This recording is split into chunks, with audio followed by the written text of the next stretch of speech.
The Haunter of the Dark by H.P. Lovecraft. Narrated by Brian Godwin. Dedicated to Robert Bloch. I have seen the dark universe yawning, where the black planets roll without aim, where they roll in their honor unheeded, without knowledge or luster or name. From Nemesis. Cautious investigators will hesitate to challenge the common belief that Robert Blake was killed by lightning, or by some profound nervous shock derived from an electrical discharge. It is true that the window he faced was unbroken, but nature has shown herself capable of many freakish performances. The expression on his face may easily have arisen from some obscure muscular source, unrelated to anything he saw, while the entries in his diary are clearly the result of a fantastic imagination aroused by certain local superstitions and by certain old matters he had uncovered. As for the anomalous conditions at the deserted church on Federal Hill, the shrewd analyst is not slow in attributing them to some charlatanry, conscious or uncautious, with at least some of which Blake was secretly connected. For after all, the victim was a writer and painter, wholly devoted to the field of myth, dream, terror, and superstition, and avid in his quest for scenes and effects of a bizarre, spectral sort. His earlier stay in the city, a visit to a strange old man as deeply given to occult and forbidden lore as he, has ended amidst death and flame, and it must have been some morbid instinct which drew him back from his home in Milwaukee. He may have known of the old stories despite his statements to the contrary in the diary, and his death may have nipped in the bud some stupendous hoax destined to have a literary reflection. Among those, however, who have examined and correlated all this evidence, there remain several who cling to less rational and commonplace theories. They are inclined to take much of Blake's diary at its face value and point significantly to certain facts such as the undoubted genuineness of the old church record, the verified existence of the disliked and unorthodox Starry Wisdom sect prior to 1877, the recorded disappearance of an inquisitive reporter named Edwin M. Lillibridge in 1893, and above all the look of monstrous, transfiguring fear on the face of the young writer when he died. It was one of these believers who moved to fanatical extremes, threw into the bay the curiously angled stone and its strangely adorned metal box found in the old church steeple. The black, windowless steeple, and not the tower where Blake's diary said those things originally were. Though widely censured both officially and unofficially, this man, a reputable physician with a taste for odd folklore, averred that he had rid the earth of something too dangerous to rest upon it. Between these two schools of opinion the reader must judge for himself. The papers have given the tangible details from a skeptical angle, leaving for others the drawing of the picture as Robert Blake saw it, or thought he saw it, or pretended to see it. Now, studying the diary closely, dispassionately, and at leisure, let us summarize the dark chain of events from the expressed point of view of their chief actor. Young Blake returned to Providence in the winter of 1934-35, taking the upper floor of a venerable dwelling in a grassy court off College Street, on the crest of the great eastward hill near the Brown University campus and behind the marble John Hay Library. It was a cozy and fascinating place in a little garden oasis of village-like antiquity, where huge, friendly cats sunned themselves atop a convenient shed. The square Georgian house had a monitor roof, classic doorway with fan carving, small paned windows, and all the other earmarks of early 19th century workmanship. Inside were 6-paneled doors, wide floorboards, a curving colonial staircase, white Adam period mantels, and a rear set of rooms 3 steps below the general level. Blake's study, a large southwest chamber, overlooked the front garden on one side, while its west windows, before one of which he had his desk, faced off from the brow of the hill and commanded a splendid view of the lower town's outspread roofs and of the mystical sunsets that flamed behind them. On the far horizon were the open countryside's purple slopes. Against these, some 2 miles away, rose the spectral hump of Federal Hill, bristling with huddled roofs and steeples whose remote outlines wavered mysteriously, taking fantastic forms as the smoke of the city swirled up and enmeshed them. Blake had a curious sense that he was looking upon some unknown ethereal world which might or might not vanish in dream if he ever tried to seek it out and enter it in person. Having sent home for most of his books, Blake bought some antique furniture suitable to his quarters and settled down to write and paint, living alone and attending to the simple housework himself. His studio was in North Attic Room, where the panes of the monitor roof furnished admirable lighting. During that first winter, he produced 5 of his best-known short stories: The Burrower Beneath, The Stairs in the Crypt, Shag-Eye, In the Vale of Nath, and The Feaster from the Stars, and painted even 7 canvases, studies of nameless, inhuman monsters, and profoundly alien, non-terrestrial landscapes. At sunset, he would often sit at his desk and gaze dreamily off at the outspread west, the dark towers of Memorial Hall just below, the Georgian Courthouse belfry, the lofty pinnacles of the downtown section, and that shimmering, spire-crowned mound in the distance, whose unknown streets and labyrinthine gables so potently provoked his fancy. From his few local acquaintances, he learned that the far-off slope was a vast Italian quarter, though most of the houses were remnants of older Yankee and Irish days. Now and then he would train his field glasses on that spectral, unreachable world beyond the curling smoke, picking out individual roofs and chimneys and steeples, and speculating upon the bizarre and curious mysteries they might house. Even with optical aid, Federal Hill seemed somehow alien, half fabulous, and linked to the unreal, intangible marvels of Blake's own tales and pictures. The feeling would persist long after the hill had faded into the violet, lamp-starred twilight, and the courthouse floodlights and the red industrial trust beacon had blazed up to make the night grotesque. Of all the distant objects on Federal Hill, a certain huge, dark church most fascinated Blake.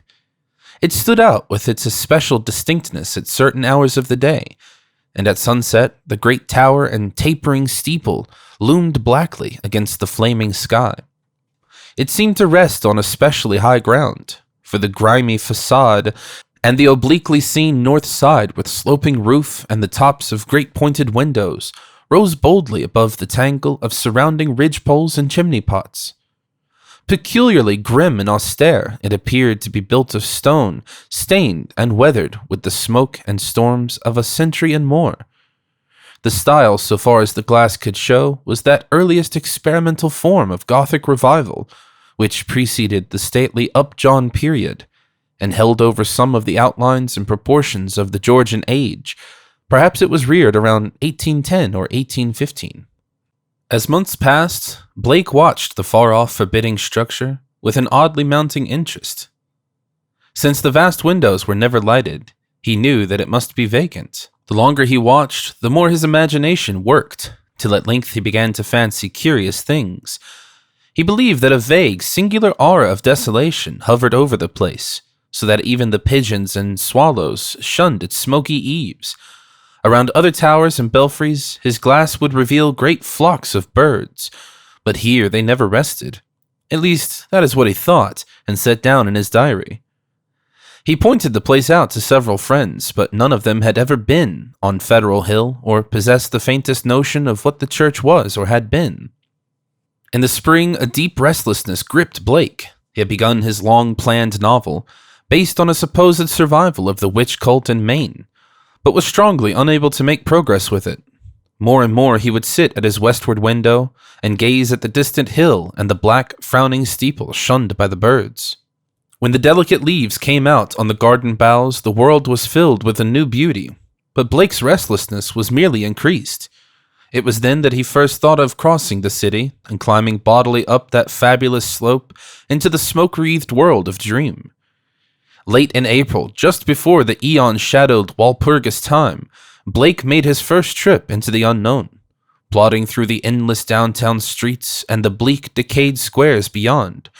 He came finally upon the ascending avenue of century-worn steps, sagging Doric porches, and Blair-paned cupolas, which he felt must lead up to the long-known, unreachable world beyond the mists. There were dingy blue and white street signs which meant nothing to him, and presently he noted the strange, dark faces of the drifting crowds and the foreign signs over curious shops in brown, decade-weathered buildings. Nowhere could he find any of the objects he had seen from afar, so that once more he half fancied that the federal hill of that distant view was a dream world never to be trod by living human feet. Now and then a battered church facade or crumbling spire came in sight, but never the blackened pile that he sought.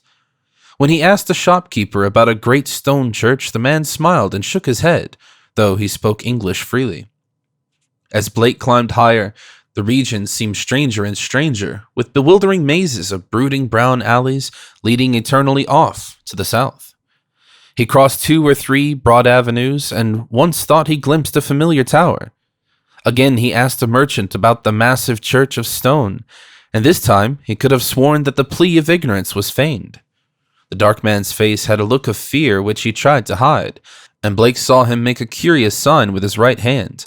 Then, suddenly, a black spire stood out against the cloudy sky on his left, above the tiers of brown roofs lining the tangled southerly alleys. Blake knew at once what it was and plunged toward it through the squalid, unpaved lanes that climbed from the avenue. Twice he lost his way, but he somehow dared not ask any of the patriarchs or housewives who sat on their doorsteps, or any of the children who shouted and played in the mud of the shadowy lanes. At last he saw the tower plain against the southwest, and a huge stone bulk rose darkly at the end of an alley. Presently he stood in a windswept open square, quaintly cobblestoned, with a high bank wall on the farther side. This was the end of his quest, for upon the wide, iron-railed, weed-grown plateau which the wall supported, a separate, lesser world raised fully 6 feet above the surrounding streets, there stood a grim, Titan bulk whose identity, despite Blake's new perspective, was beyond dispute. The vacant church was in a state of great decrepitude. Some of the high stone buttresses had fallen, and several delicate finials lay half lost among the brown neglected weeds and grasses. The sooty Gothic windows were largely unbroken, though many of the stone mullions were missing. Blake wondered how the obscurely painted panes could have survived so well, in view of the known habits of small boys the world over. The massive doors were intact and tightly closed. Around the top of the bank wall, fully enclosing the grounds, was a rusty iron fence, whose gate, at the head of a flight of steps from the square, was visibly padlocked. The path from the gate to the building was completely overgrown. Desolation and decay hung like a pall above the place. And in the birdless eaves and black ivyless walls, Blake felt a touch of the dimly sinister beyond his power to define. There were very few people in the square, but Blake saw a policeman at the northerly end and approached him with questions about the church. He was a great wholesome Irishman, and it seemed odd that he would do little more than make the sign of the cross and mutter that people never spoke of that building. When Blake pressed him, he said very hurriedly that the Italian priests warned everybody against it, vowing that a monstrous evil had once dwelt there and left its mark. He himself had heard dark whispers of it from his father, who recalled certain sounds and rumors from his boyhood. There had been a bad sect there in the old days, an outlaw sect that called up awful things from some unknown gulf of night. It had taken a good priest to exorcise what had come, though there did be those who said that merely the light could do it. If Father O'Malley were alive, there would be many the thing he could tell, but now there was nothing to do but let it alone. It hurt nobody now, and those that owned it were dead or far away. They had run away like rats after the threatening talk in '77, when people began to mind the way folks vanished now and then in the neighborhood. Someday, the city would step in and take the property for lack of heirs, but little good would come of anybody's touching it. Better it be left alone for years to topple, lest things be stirred that ought to rest forever in their black abysses. After the policeman had gone, Blake stood staring at the sullen steepled pile. It excited him to find the structure seemed as sinister to others as to him, and he wondered what grain of truth might lie behind the old tales the blue coat had repeated. Probably they were mere legends evoked by the evil look of the place, but even so, they were like a strange coming to life of one of his own stories. The afternoon sun came out from behind dispersing clouds, but seemed unable to light up the stained, sooty walls of the old temple that towered on its high plateau. It was odd that the green of spring had not touched the brown, withered growths in the raised, iron-fenced yard. Blake found himself edging nearer the raised area and examining the bank wall and rusted fence for possible avenues of ingress. There was a terrible lure about the blackened fane which was not to be resisted. The fence had no opening near the steps, but around on the north side were some missing bars. He could go up the steps and walk around on the narrow coping outside the fence till he came to the gap. If the people feared the place so wildly, he would encounter no interference. He was on the embankment and almost inside the fence before anyone noticed him. Then, looking down, he saw the few people in the square edging away and making the same sign with their right hands that the shopkeeper in the avenue had made.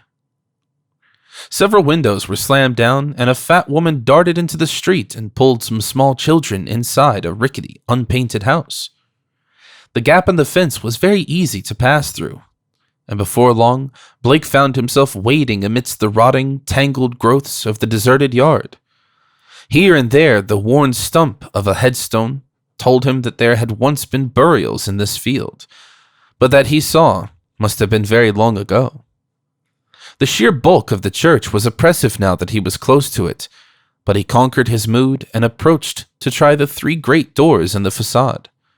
All were securely locked, so he began a circuit of the Cyclopean building in quest of some minor and more penetrable opening. Even then, he could not be sure that he wished to enter the haunt of desertion and shadow, yet the pull of its strangeness dragged him on automatically. A yawning and unprotected cellar window in the rear furnished the needed aperture. Peering in, Blake saw a subterranean gulf of cobwebs and dust faintly litten by the western sun's filtered rays.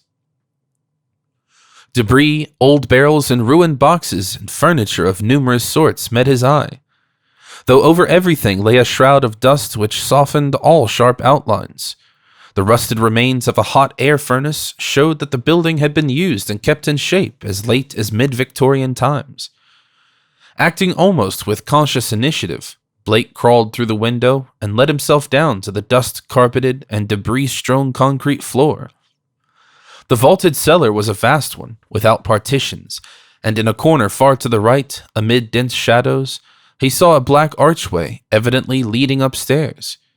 He felt a peculiar sense of oppression at being actually within the great spectral building, but kept it in check as he cautiously scouted about, finding a still intact barrel amidst the dust, and rolling it over to the open window to provide for his exit.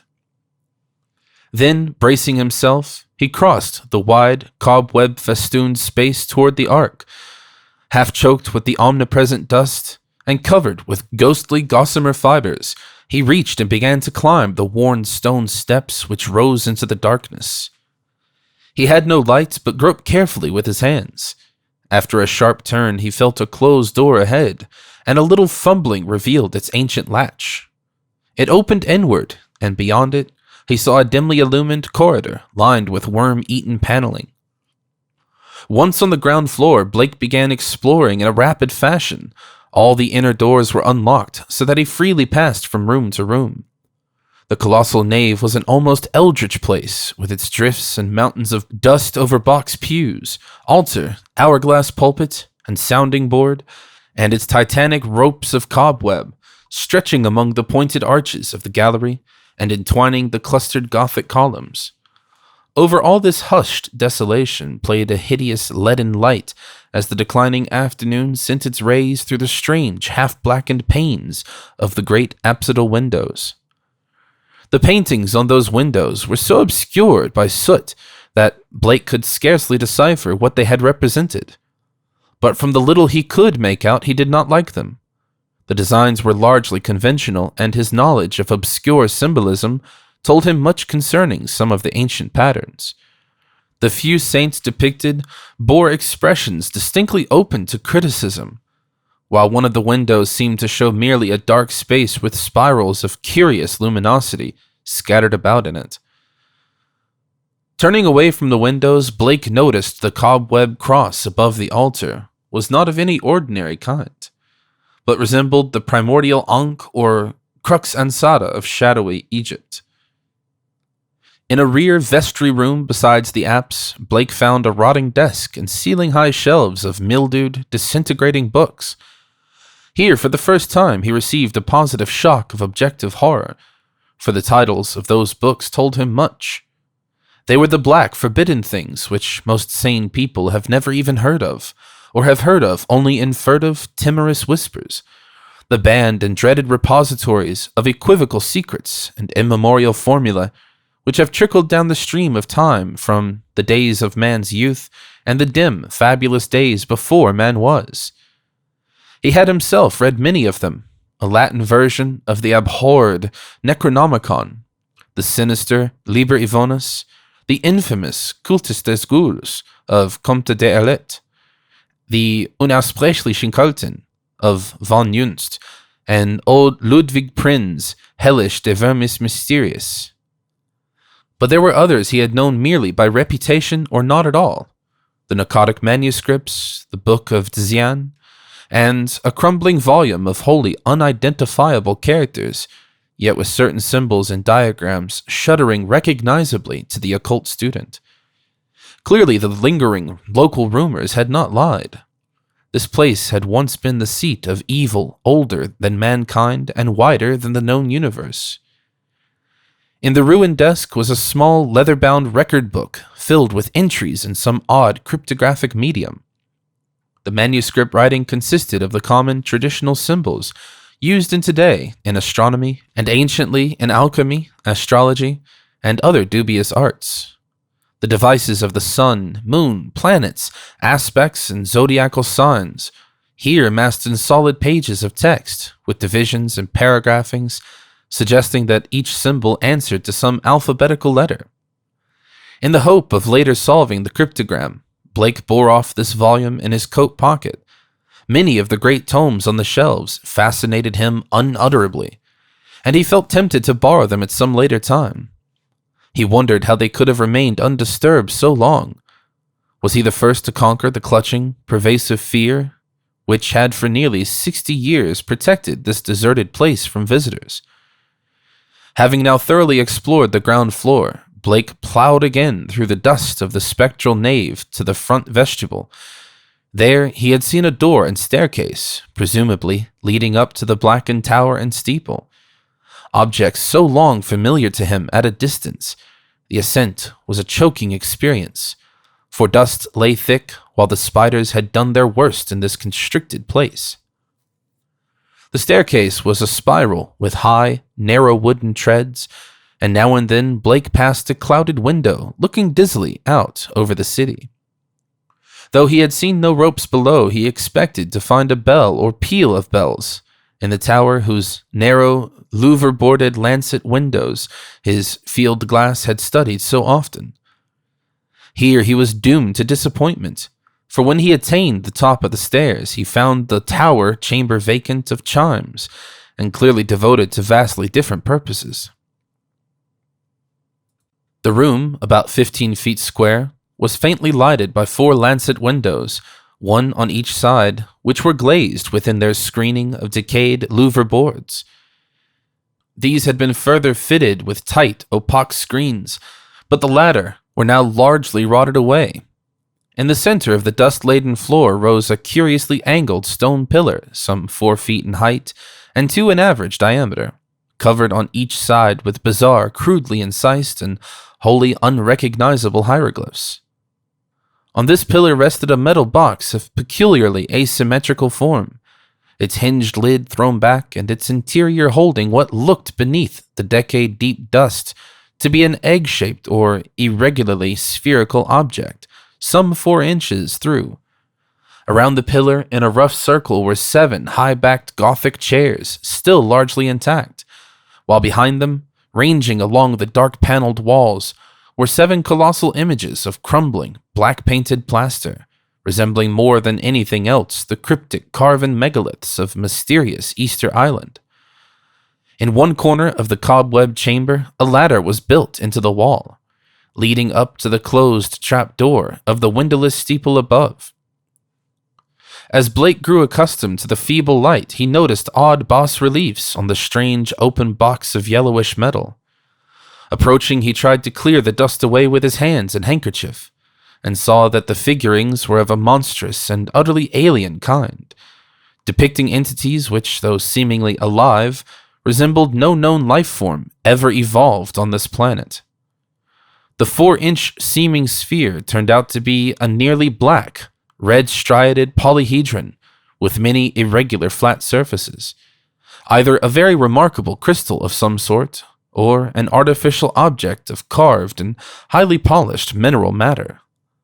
It did not touch the bottom of the box, but was held suspended by means of a metal band around its center, with 7 queerly designed supports extending horizontally to angles of the box's inner wall near the top. This stone, once exposed, exerted upon Blake an almost alarming fascination. He could scarcely tear his eyes from it, and as he looked at its glistening surfaces, he almost fancied it was transparent, with half-formed worlds of wonder within. Into his mind floated pictures of alien orbs with great stone towers, and other orbs with Titan mountains, and no mark of life, and still remoter spaces where only a stirring and vague blacknesses told of the presence of consciousness and will. When he did look away, it was to notice a somewhat singular mound of dust in the far corner near the ladder to the steeple. Just why it took his attention he could not tell, but something in its contours carried a message to his unconscious mind. Plowing toward it and brushing aside the hanging cobwebs as he went, he began to discern something grim about it. Hand and handkerchief soon revealed the truth, and Blake gasped with a baffling mixture of emotions. It was a human skeleton, and it must have been there for a very long time. The clothing was in shreds, but some buttons and fragments of cloth bespoke a man's gray suit.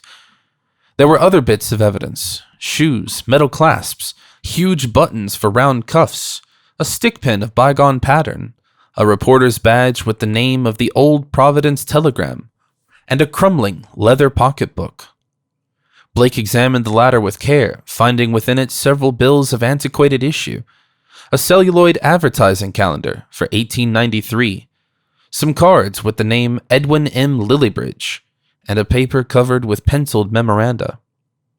This paper held much of a puzzling nature, and Blake read it carefully at the dim westward window.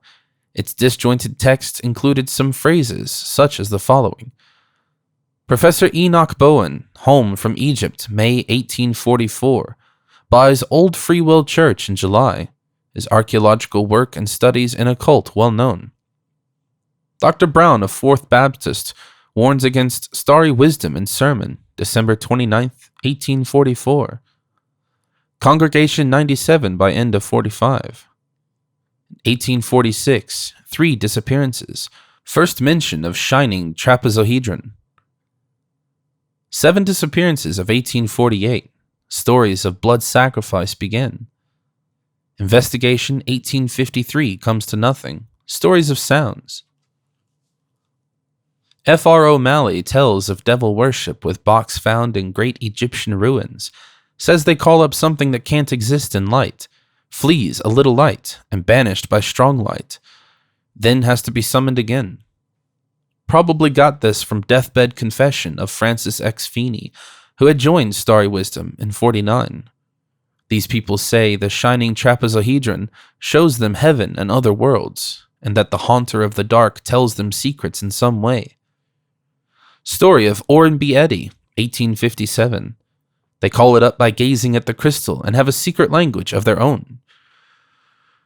200 or more in congregation, 1863, exclusive of men at front. Irish boys mob church in 1869, after Patrick Regan's disappearance. Veiled article in J. March 14th, 1872, but people don't talk about it.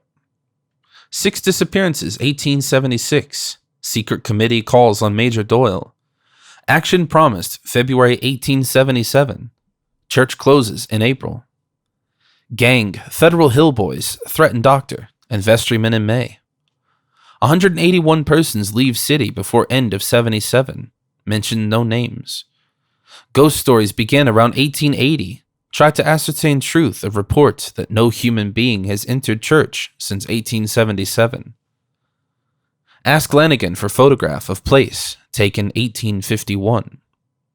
Restoring the paper to the pocketbook and placing the latter in his coat, Blake turned to look down at the skeleton in the dust. The implications of the notes were clear, and there could be no doubt that this man had come to the deserted edifice 42 years before in quest of a newspaper sensation which no one else had been bold enough to attempt. Perhaps no one else had known of his plan. Who could tell? But he had never returned to his paper. Had some bravely suppressed fear risen to overcome him and bring on sudden heart failure? Blake stooped over the gleaming bones and noticed their peculiar state. Some of them were badly scattered, and a few seemed oddly dissolved at the ends. Others were strangely yellowed with vague suggestions of charring. This charring extended to some of the fragments of clothing. The skull was in a very peculiar state, stained yellow and with a charred aperture in the top, as if some powerful acid had eaten through the solid bone. What had happened to the skeleton during its 4 decades of silent entombment here, Blake could not imagine. Before he realized it, he was looking at the stone again, and letting its curious influence call up a nebulous pageantry in his mind. He saw processions of robed, hooded figures whose outlines were not human, and looked on endless leagues of desert lined with carved, sky-reaching monoliths. He saw towers and walls in nighted depths under the sea, and vortices of space where wisps of black mist floated before thin shimmerings of cold purple haze. And beyond all else he glimpsed an infinite gulf of darkness, where solid and semi-solid forms were known only by their windy stirrings, and cloudy patterns of force seemed to superimpose order on chaos, and hold forth a key to all the paradoxes and arcana of the worlds we know. Then all at once the spell was broken by an access of gnawing, indeterminate panic fear. Blake choked and turned away from the stone, conscious of some formless alien presence close to him, and watching him with horrible intentness. He felt entangled with something which was not in the stone, but which had looked through at him, something which would ceaselessly follow him with a cognition that was not physical sight. Plainly the place was getting on his nerves, as well it might in view of his gruesome find. The light was waning too, and since he had no illuminant with him, he knew he would have to be leaving soon. It was then in the gathering twilight that he thought he saw a faint trace of luminosity in the crazily angled stone. He had tried to look away from it, but some obscure compulsion drew his eyes back. Was there a subtle phosphorescence of radioactivity about the thing? What was it that the dead man's notes had said concerning a shining trapezohedron? What, anyway, was this maddened lair of cosmic evil? What had been done here, and what might still be lurking in the bird-shunned shadows? It seemed now as if an elusive touch of fetter had arisen somewhere close by, though its source was not apparent. Blake seized the cover of the long, open box and snapped it down. It moved easily on its alien hinges and closed completely over the unmistakably glowing stone. At the sharp click of that closing, a soft stirring sound seemed to have come from the steeple's eternal blackness overhead, beyond the trapdoor. Rats, without question, the only living things to reveal their presence in this accursed pile since he had entered it. And yet that stirring in the steeple frightened him horribly, so that he plunged almost wildly down the spiral stairs, across the ghoulish nave, into the vaulted basement, out amidst the gathering dusk of the deserted square, and down through the teeming, fear-haunted alleys and avenues of Federal Hill, toward the sane central streets and the home-like brick sidewalks of the college district. During the days which followed, Blake told no one of his expedition. Instead, he read much in certain books, examined long years of newspaper files downtown, and worked feverishly at the cryptogram in that leather volume from the cobwebbed vestry room. The cipher, he soon saw, was no simple one, and after a long period of endeavor he felt sure that its language could not be English, Latin, Greek, French, Spanish, Italian, or German. Eventually he would have to draw upon the deepest wells of this strange erudition. Every evening the old impulse to gaze westward returned, and he saw the black steeple as of yore amongst the bristling roofs of a distant and half-fabulous world. But now it held a fresh note of terror for him. He knew the heritage of evil lore it masked, and with the knowledge his vision ran riot in queer new ways. The birds of spring were returning, and as he watched their sunset flights, he fancied they avoided the gaunt lone spire as never before. When a flock of them approached it, he thought, they would wheel and scatter in panic confusion, and he could guess at the wild twitterings which failed to reach him across the intervening miles. It was in June that Blake's diary told of his victory over the cryptogram. The text was, he found, in the dark Aklo language, used by certain cults of evil antiquity, and known to him in a halting way through previous researches. The diary is strangely reticent about what Blake deciphered, and he was patently awed and disconcerted by his results. There are references to a haunter of the dark, awaked by gazing into the shining trapezohedron, and insane conjectures about the black gulfs of chaos from which it was called. The being is spoken of as holding all knowledge and demanding monstrous sacrifices.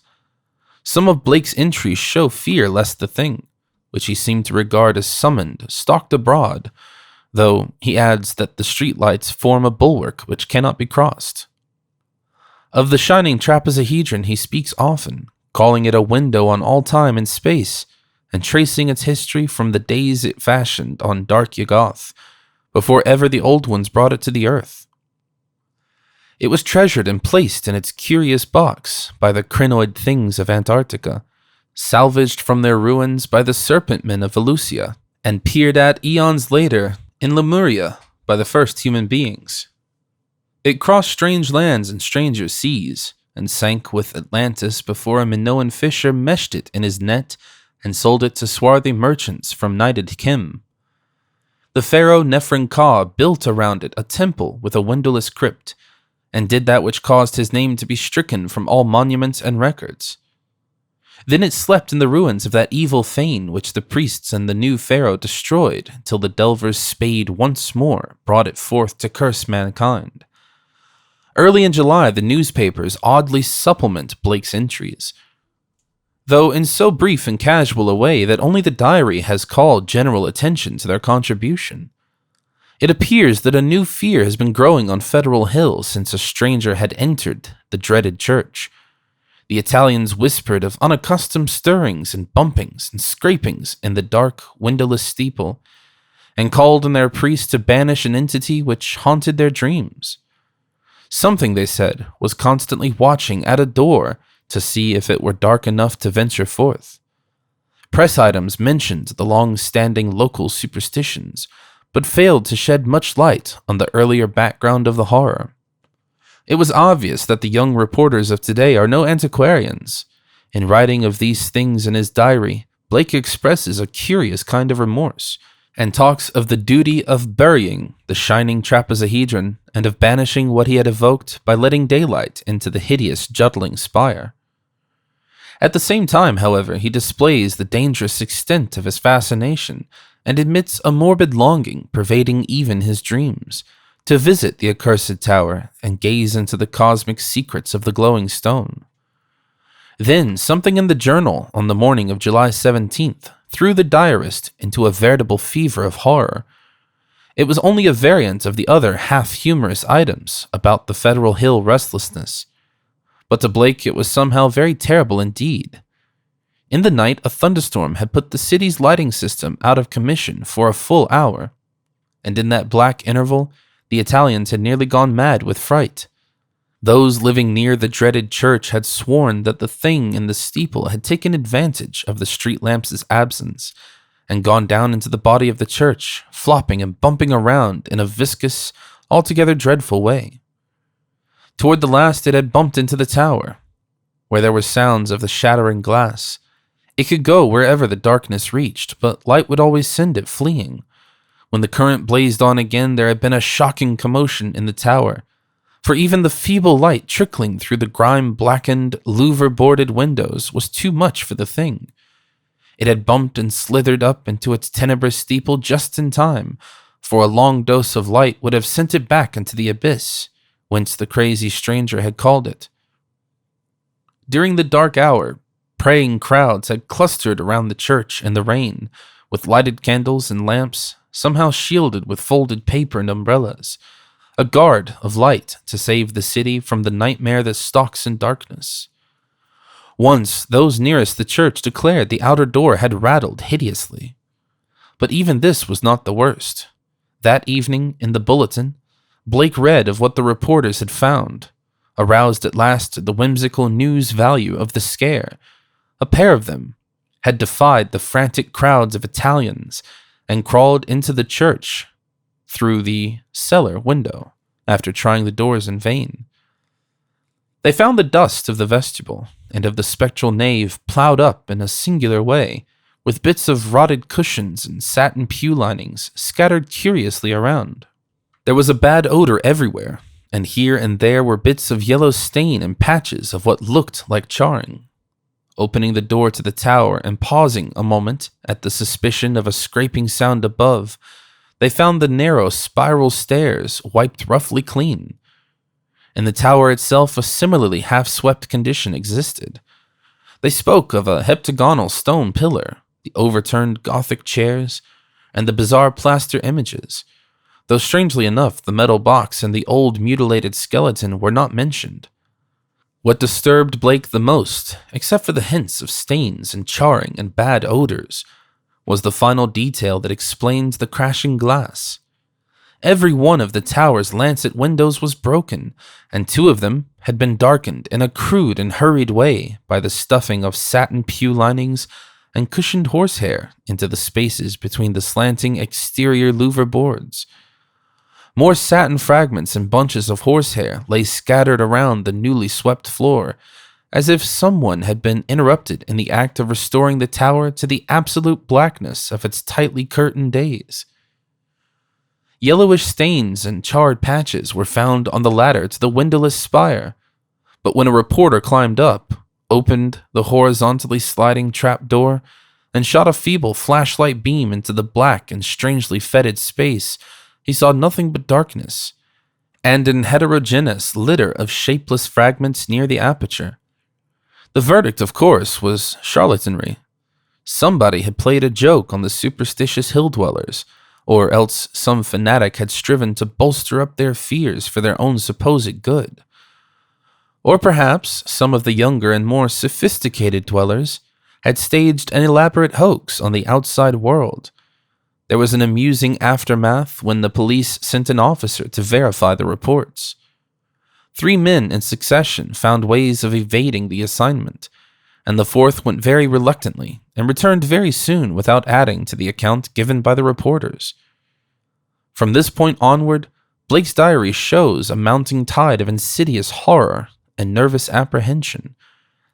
He upbraids himself for not doing something, and speculates wildly on the consequences of another electrical breakdown.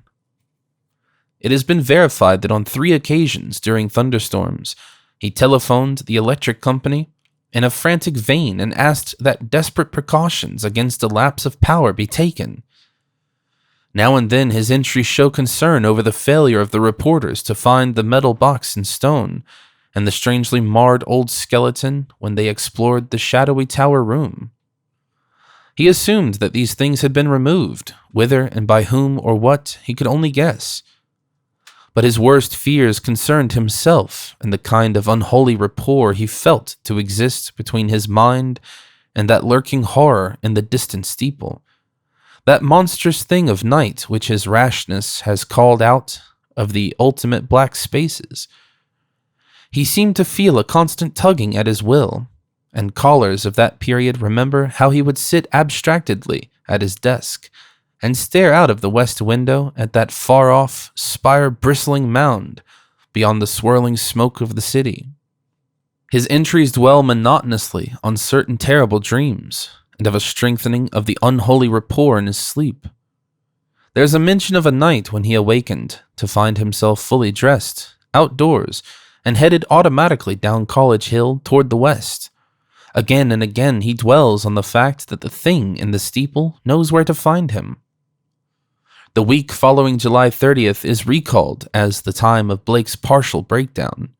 He did not dress and ordered all his food by telephone. Visitors remarked the cords he kept near his bed.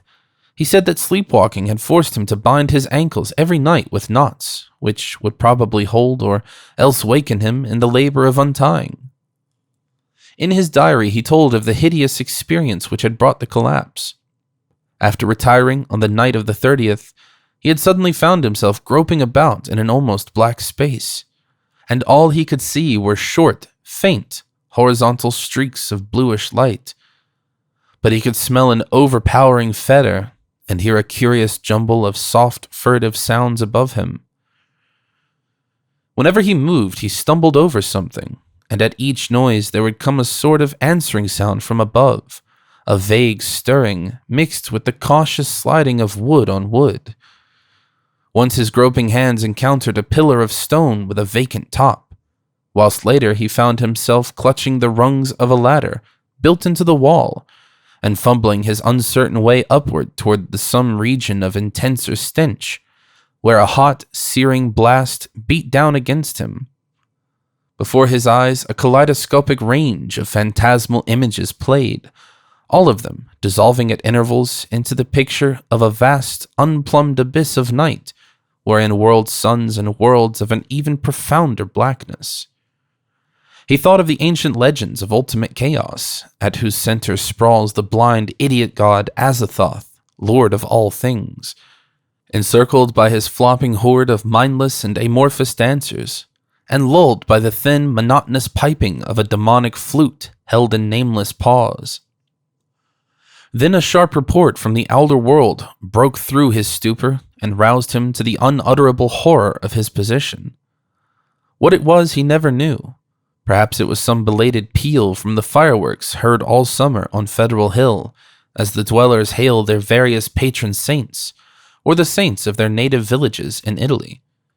In any event, he shrieked aloud, dropped frantically from the ladder, and stumbled blindly across the obstructed floor of the almost lightless chamber that encompassed him. He knew instantly where he was and plunged recklessly down the narrow spiral staircase, tripping and bruising himself at every turn. There was a nightmare flight through a vast cobwebbed nave whose ghostly arches reached up to realms of leering shadow. A sightless scramble through a littered basement, a climb to regions of air and streetlights outside, and mad racing down a spectral hill of gibbering gables, across a grim, silent city of tall black towers, and up the steep eastward precipice to his own ancient door. On regaining consciousness in the morning, he found himself lying on his study floor, fully dressed. Dirt and cobwebs covered him, and every inch of his body seemed sore and bruised. When he faced the mirror, he saw that his hair was badly scorched, while a trace of strange, evil odor seemed to cling to his outer clothing. It was then that his nerves broke down, thereafter lounging exhaustedly about in a dressing gown. He did little but stare from his west window, shiver at the threat of thunder, and make wild entries in his diary. The great storm broke just before midnight on August 8th. Lightning struck repeatedly in all parts of the city, and 2 remarkable fireballs were reported. The rain was torrential, while a constant fusillade of thunder brought sleeplessness to thousands. Blake was utterly frantic in his fear of the lighting system, and tried to telephone the company around 1 a.m., though at that time service had been temporarily cut off in the interest of safety. He recorded everything in his diary, the large, nervous, and often undecipherable hieroglyphs telling their own story of growing frenzy and despair, and of entries scrawled blindly in the dark. He had to keep the house dark in order to see out the window, and it appears that most of his time was spent at his desk, peering anxiously through the rain across the glistening miles of downtown roofs at the constellation of distant lights marking Federal Hill. Now and then, he would fumblingly make an entry in his diary, so that detached phrases such as, "The lights must not go," "It knows where I am," "I must destroy it," and "It is calling to me, but perhaps it means no injury this time," are found scattered down 2 of the pages. Then the lights went out all over the city. It happened at 2:12 a.m., according to Powerhouse records, but Blake's diary gives no indication of the time. The entry is merely, "Lights out. God help me." On Federal Hill there were watchers as anxious as he, and rain-soaked knots of men paraded the squares and alleys around the evil church with umbrella-shaded candles, electric flashlights, oil lanterns, crucifixes, and obscure charms of the many sorts common to their southern Italy. They blessed each flash of lightning and made cryptical signs of fear with their right hands, when a turn in the storm caused the flashes to lessen and finally to cease altogether. A rising wind blew out most of the candles, so that the scene grew threateningly dark. Someone roused Father Merluzzo of Spirito Santo Church, and he hastened to the dismal square to pronounce whatever helpful syllables he could. Of the restless and curious sounds in the blackened tower, there could be no doubt whatever. For what happened at 2:35, we have the testimony of the priest, a young, intelligent, and well-educated person, of Patrolman William J. Monahan of the Central Station, an officer of the highest reliability, who had paused at that part of his beat to inspect the crowd, and of most of the 78 men who had gathered around the church's high bank wall, especially those in the square where the eastward facade was visible. Of course, there was nothing which can be proven as being outside the order of nature. The possible causes of such an event are many. No one can speak with certainty of the obscure chemical processes arising in a vast, ancient, ill-aired, and long-deserted building of heterogeneous contents. Mephitic vapors, spontaneous combustion, pressure of gases born of long decay, any one of numberless phenomena might be responsible. And then, of course, the factor of conscious charlatanry can by no means be excluded. The thing was really quite simple in itself, and covered less than 3 minutes of actual time. Father Merluzzo, always a precise man, looked at his watch repeatedly. It started with a definite swelling of the dull, fumbling sounds inside the Black Tower. There had for some time been a vague exhalation of strange, evil odors from the church, and this had now become emphatic and offensive. Then at last there was a sound of splintering wood, and a large, heavy object crashed down in the yard beneath the frowning easterly facade. The tower was invisible now that the candles would not burn, but as the object neared the ground, the people knew that it was the smoke-grimed louver boarding of that tower's east window. Immediately afterward, an utterly unbearable fetor welled forth from the unseen heights, choking and sickening the trembling watchers, and almost prostrating those in the square.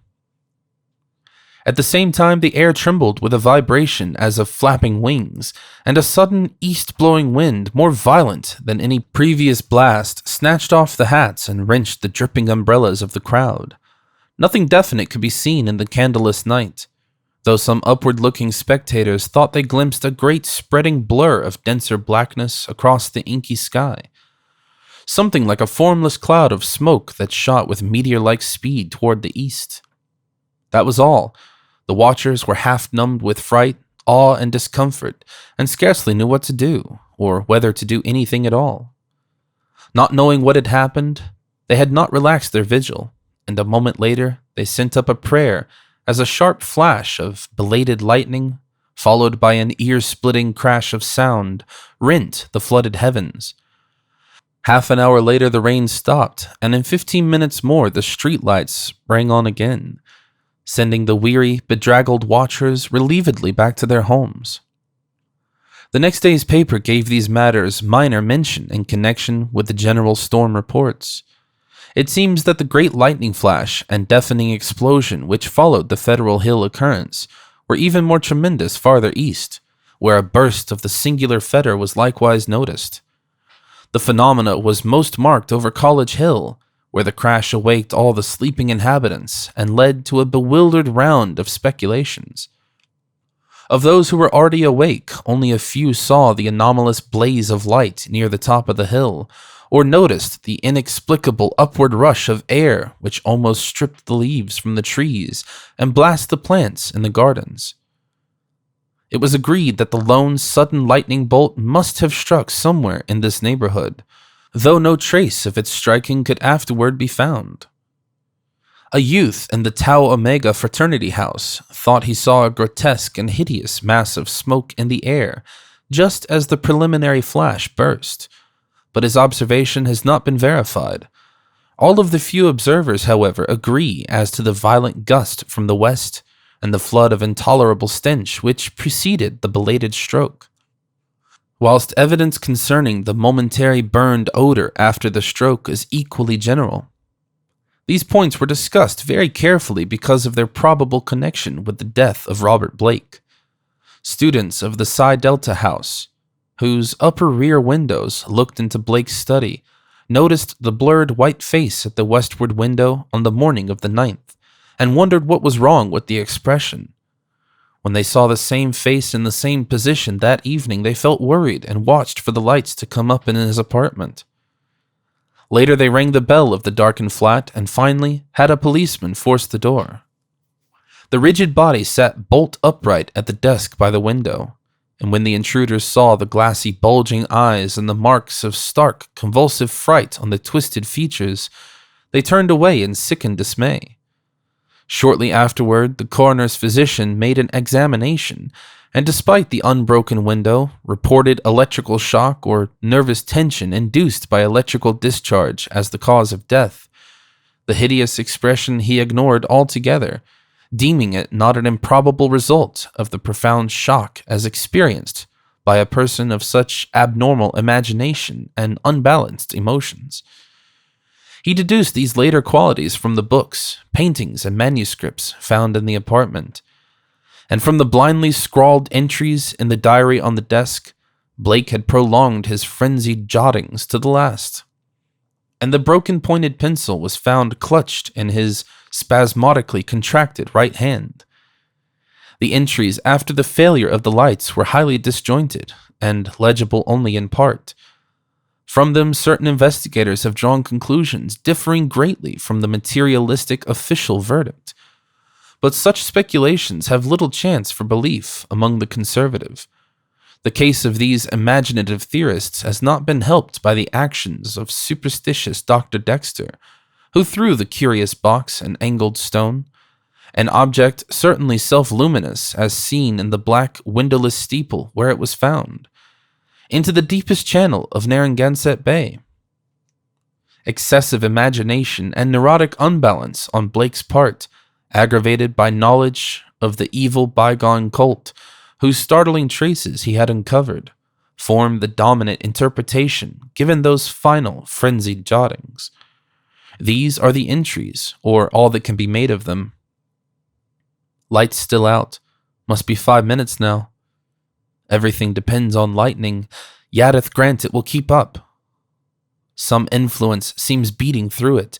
Rain and thunder and wind deafen. The thing is taking hold of my mind. Trouble with memory. I see things I never knew before. Other worlds and other galaxies. Dark. The lightning seems dark, and the darkness seems light. It cannot be the real hill and church that I see in the pitch darkness. Must be retinal impression left by flashes. Heaven grant the Italians are out with their candles if the lightning stops. What am I afraid of? Is it not an avatar of Nyarlathotep, who in antique and shadowy Kem even took the form of man? I remember Yuggoth and more distant Shagai, and the ultimate void of the black planets. The long, winging flight through the void cannot cross the universe of light. Recreated by the thoughts caught in the shining trapezohedron, send it through the horrible abysses of radiance. My name is Blake, Robert Harrison Blake of 620 East Knapp Street, Milwaukee, Wisconsin. I am on this planet. Azathoth, have mercy. The lightning no longer flashes. Horrible. I can see everything with a monstrous sense that is not sight. Light is dark, dark is light. Those people on the hill, guard, candles and charms, they're priests. Sense of distance gone. Far is near, and near is far. No light, no glass. See that steeple, that tower, window? Can hear. Roderick Usher. I'm mad or going mad. The thing is stirring and fumbling in the tower. I am it. It is I. I want to get out. Must get out. And unify the forces. It knows where I am. I am Robert Blake, but I see the tower in the dark. There's a monstrous odor, senses transfigured, boarding at that tower window, cracking and giving away. La... Guy... Ig... I see it, coming here. Hell wind, Titan blur, black wings. Yog-Sothoth, save me. The three-lobed burning eye.